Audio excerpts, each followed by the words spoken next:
Profesor Gerardo Caetano, buen día, ¿qué tal? Buen día, Jorge, ¿qué tal? Muy bien, ¿cómo has pasado, Gerardo? Todo bien, todo bien. Bueno, la región está movidita, el país está movidito, no te podés quejar, ¿eh? Hay trabajo, mucho trabajo para el pienso de, bueno, de lo que está ocurriendo y de lo que puede ocurrir en las próximas semanas. Ayer ganó, como estaba previsto, Evo Morales, seguirá siendo presidente de Bolivia. Dedicó el triunfo a Fidel Castro y a Hugo Chávez.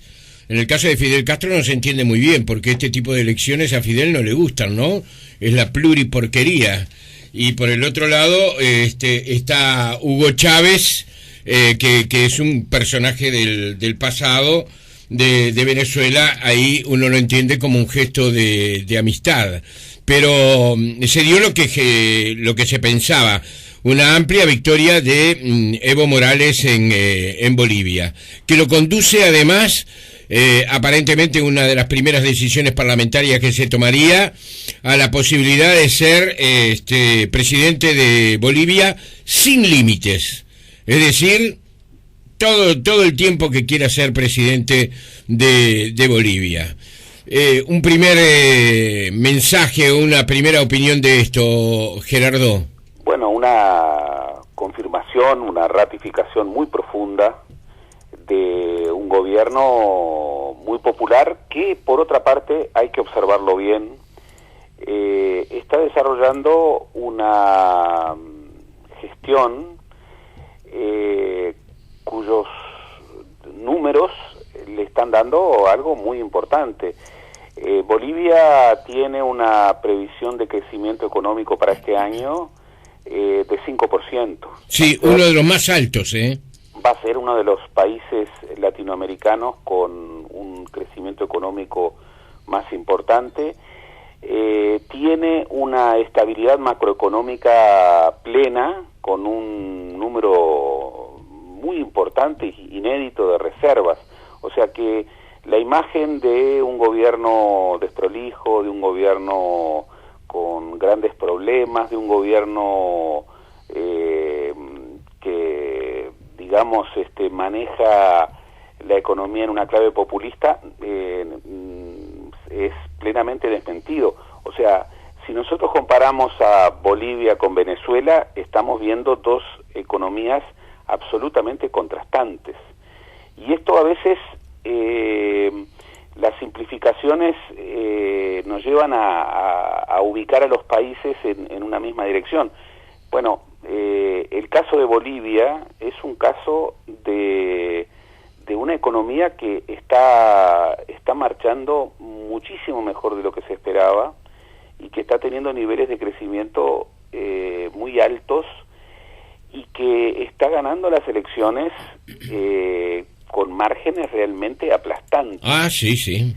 Le ha sacado 40 puntos prácticamente al rival más cercano, con un gobierno y con un Estado que, bueno, que a nosotros nos cuesta comprender esto de un Estado plurinacional, en donde hay 4 idiomas oficiales, en donde los funcionarios públicos deben saber por lo menos 2 de esos idiomas oficiales, y 3 de esos idiomas oficiales son idiomas indígenas ancestrales, el aymara, el guaraní o el quechua, además del castellano.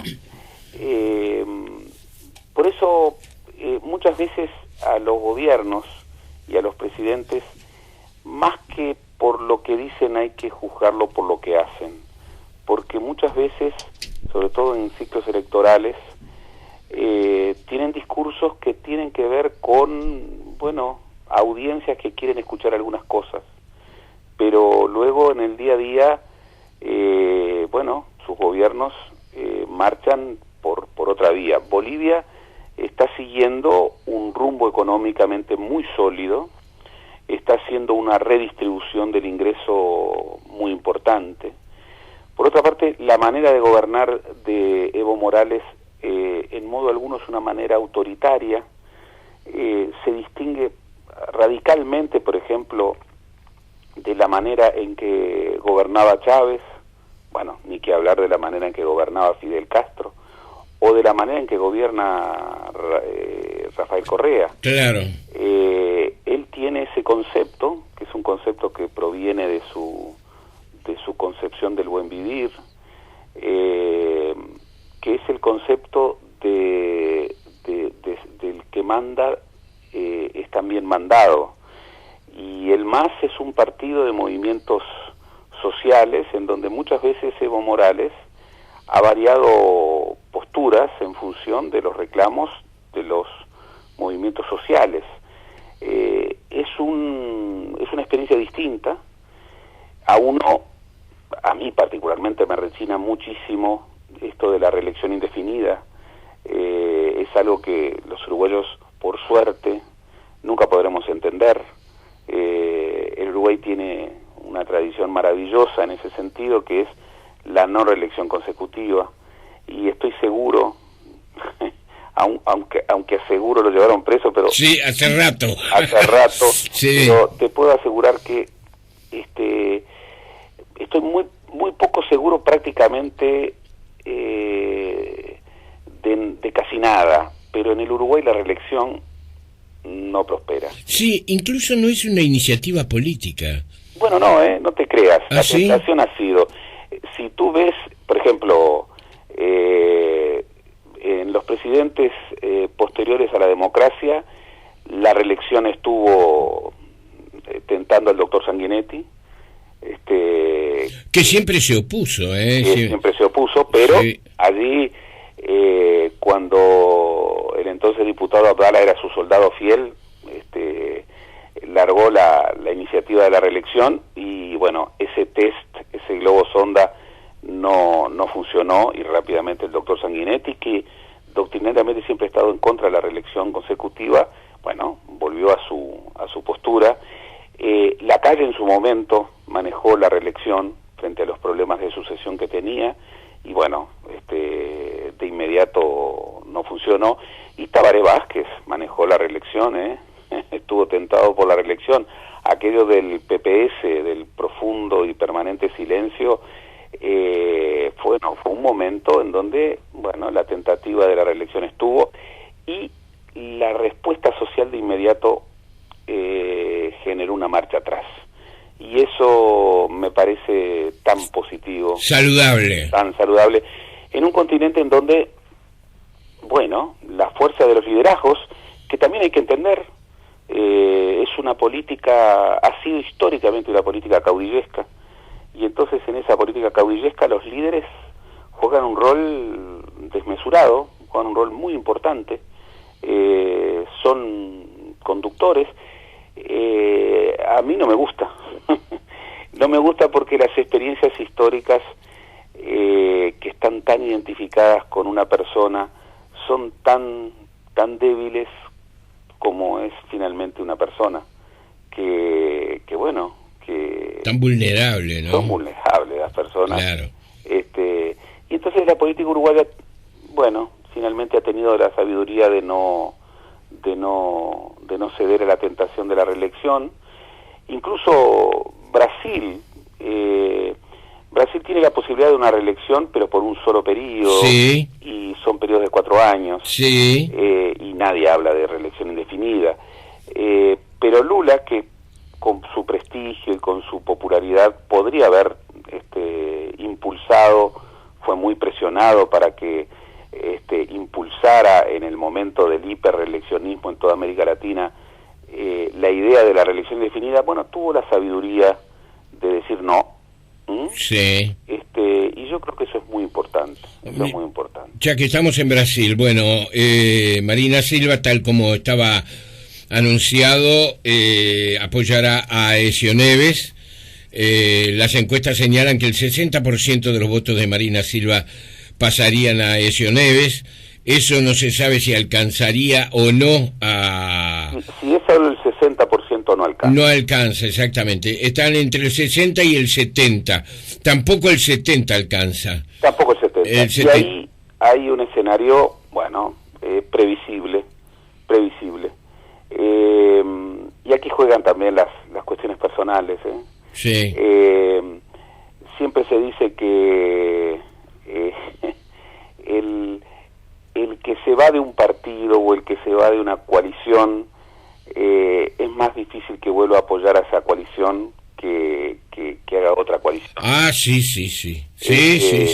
Y en el caso de Marina Silva, que bueno, que fue ministra del PT, que fue una figura, bueno, muy cercana a Lula, hasta el día de hoy, bueno, lo reconoce como su gran mentor en política, asume esta actitud, que yo creo que es una actitud que a muchos de sus votantes no los debe tener muy contentos. Pero, porque, bueno, si tú vas a los nombres, en Brasil estaríamos en medio de una interna dentro de sectores de izquierda, porque tenés al Partido de los Trabajadores, al Partido Socialista brasileño, que es el que respalda a Marina Silva, y al Partido Socialdemócrata brasileño. O sea, ideológicamente tres posturas de izquierda. Uno diría, bueno, pero esas tres posturas en Uruguay, uno diría, están concentradas en el Frente Amplio. Sin embargo, es así. Claramente, si uno ve los programas y si uno ve los electores, el PSDB, el partido de los Tucanos, el partido creado por Fernando Enrique Cardoso, que no es un hombre de derecha, lo mismo que no fue un hombre de derecha Serra, que fue su sucesor. O Fernando Enrique. O el mismo Fernando Enrique, por eso te decía que no es un hombre de derecha. Sin embargo, hoy la política y el hundimiento de lo que fue la derecha clásica brasileña hace que sea el partido que representa a la derecha. Entonces hay una confrontación clara izquierda-derecha, en donde, bueno, Marina Silva juega a desbancar al Partido de los Trabajadores del gobierno y respalda a Aécio Neves. Una elección que en cualquier hipótesis marca una incertidumbre muy, muy grande. Yo creo que la incertidumbre es una de las virtudes más grandes que tiene la democracia. Eso que no tienen las dictaduras. Es difícil convivir con la incertidumbre en política. Sí. Pero es maravillosa. Es maravillosa porque en definitiva es la incertidumbre de lo que va a decidir el soberano. Y la democracia es el único régimen en el que el soberano finalmente es el pueblo. Ahora, Gerardo, el panorama que nos trazaste de Brasil es impecable, ¿no? Y nos hace pensar, además, de una sociedad más volcada a la izquierda que a la derecha. Si es que la izquierda y la derecha son tan rígidas como a veces pensamos, como... No son rígidas. Incluso te diría cada vez menos, pero me animaría a discutir con quien fuera que siguen existiendo. Y que quien dice que no existen tiende a la derecha. Pero bueno, ese es otro tema. Bien. Pero lo que te quería decir era lo siguiente. Si bien es cierto, se da esa aureola, ¿verdad?, de un país abierto, un país que está, digamos, disputando políticamente ideas, políticamente, o sitios, casilleros, políticamente, fundamentalmente ubicados en la izquierda. En el Brasil aparece un pensamiento conservador muy fuerte, enorme, conservador en el sentido antiguo de la palabra, ¿verdad? Claro. Es decir, están contra el matrimonio gay. Por supuesto. Se puede hablar de la despenalización del aborto, es un tema para todos. Ahí está. La agenda de los nuevos derechos es un tema tabú. Ahí está. Y además Aécio Neves anunció ayer que no había aceptado el pedido de Marina Silva. Aécio Neves tiene la idea de bajar la edad de imputabilidad a los 16 años para los casos graves. Marina Silva le pidió que eso lo eliminara de su plataforma y sin embargo no fue así. Es decir, es como tú dices, sí, no existen tan sólidas, pero existen al final, ¿no? No, y además, comparando los programas, bueno, las diferencias son abismales. En lo económico dicen que no, que se parecen bastante, bueno, ¿verdad? No, no, te diría, Aécio Neves tiene un enfoque, de un capitalismo pleno, con mucho menos Estado, con la iniciativa privada manteniendo el rol decisivo de la economía. El Partido de los Trabajadores, por supuesto, que no tiene una postura socialista, que hoy no está arriba de la mesa como una alternativa. Hoy en el mundo, ¿en qué país hay socialismo? Decime uno. Sí. No hay socialismo. Sí. Lo que hay es distintas formas de capitalismo. Y el capitalismo que propone el Partido de los Trabajadores es un capitalismo con un rol muy importante del Estado, con políticas sociales muy fuertes, con un rol en donde el perfil empresarial es importantísimo y la captación de inversión extranjera es importantísima, pero donde, el Estado también plantea regulaciones que Aécio Neves no necesita. En materia de política exterior son dispares las propuestas. Mientras Marina Silva ratifica con críticas el afincamiento de la política exterior en Sudamérica y quiere un Mercosur, en ese sentido se parece mucho su discurso al discurso actual de Mujica. Es muy crítica del Mercosur y quiere un Mercosur que avance y un Mercosur que no tenga un crecimiento vegetativo y que negocie con otros bloques y que salga a negociar con el mundo, pero como Mercosur, y por otra parte apuesta también al campo de los BRICS. Claro. Apuesta a agruparse en el campo de los emergentes y a tener un rol global dentro de ese afincamiento de América del Sur y dentro de los BRICS. Aécio Neves radicalmente lo que dice es: Brasil tiene que desprenderse de América del Sur, tiene que desprenderse de los BRICS y tiene que ir directamente como un actor global a tratar en forma directa con los poderosos, empezando en primer lugar por los Estados Unidos. Ese desatarse de la región y de los BRICS es lo que le va a dar a Brasil, el crecimiento que Brasil necesita. Son dos posturas radicalmente contrarias. Marina Silva, con un formato que la acercaba al PT y a los movimientos sociales, en realidad, en materia de política económica y política exterior y en materia de política moral, allí no olvidemos que el peso de los evangelistas, que es un peso enorme, muy grande en el caso de Marina Silva, que es una convertida al evangelismo, la inclinaba también a posturas. Y no pensemos que el PT es un partido que, por ejemplo, tiene en su plataforma las propuestas que, por ejemplo, el Frente Amplio ha impulsado en este último tiempo. No, entre otras cosas porque en el Partido de los Trabajadores el peso de la Iglesia católica es muy grande y eso está pesando. Es una política en donde la religión pesa infinitamente, cuenta muchísimo, cuenta tanto más que en el Uruguay, que en ese sentido son casi que te diría ejemplos contrastantes. Ahora, la relevancia de lo que sucede en Brasil es absolutamente decisiva. Te puedo asegurar que el 26 de octubre para el Uruguay los resultados electorales son claves.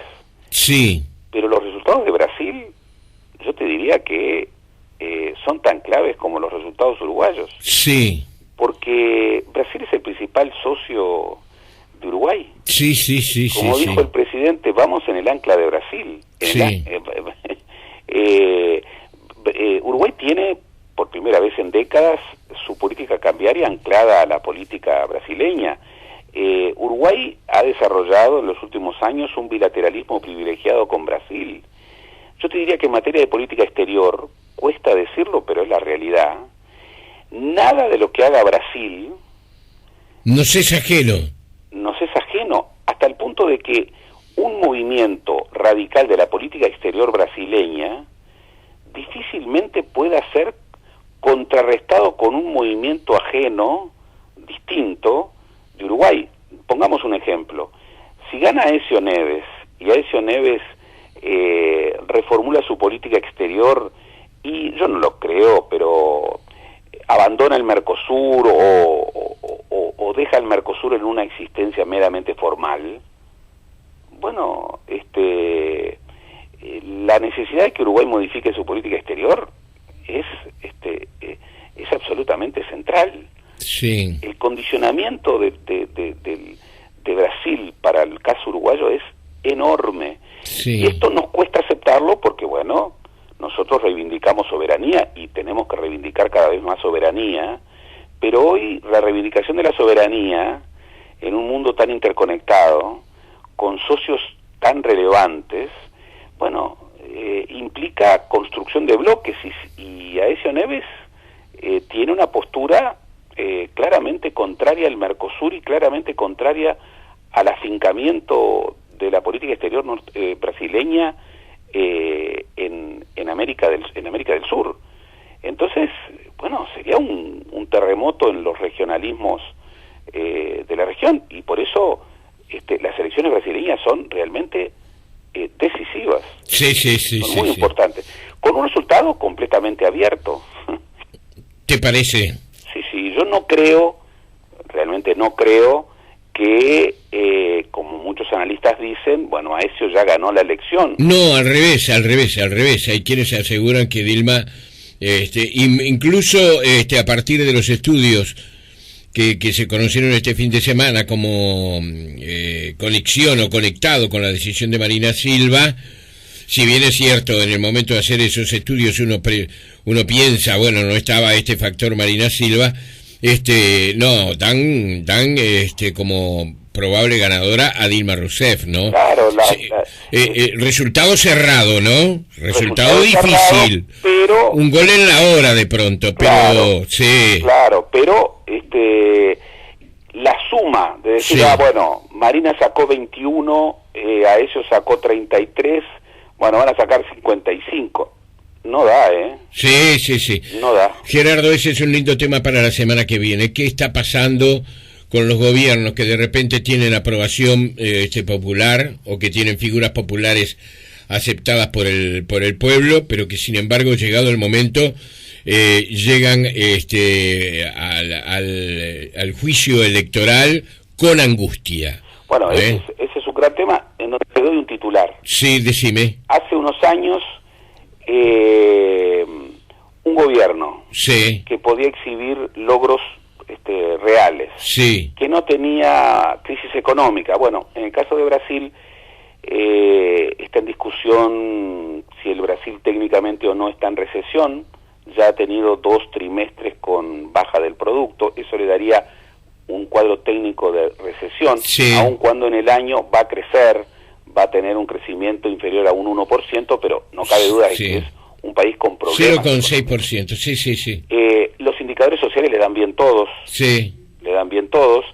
Es un país que tiene un problema muy grave en términos de corrupción, y eso ha sido una piedra en el zapato enorme para el Partido de los Trabajadores.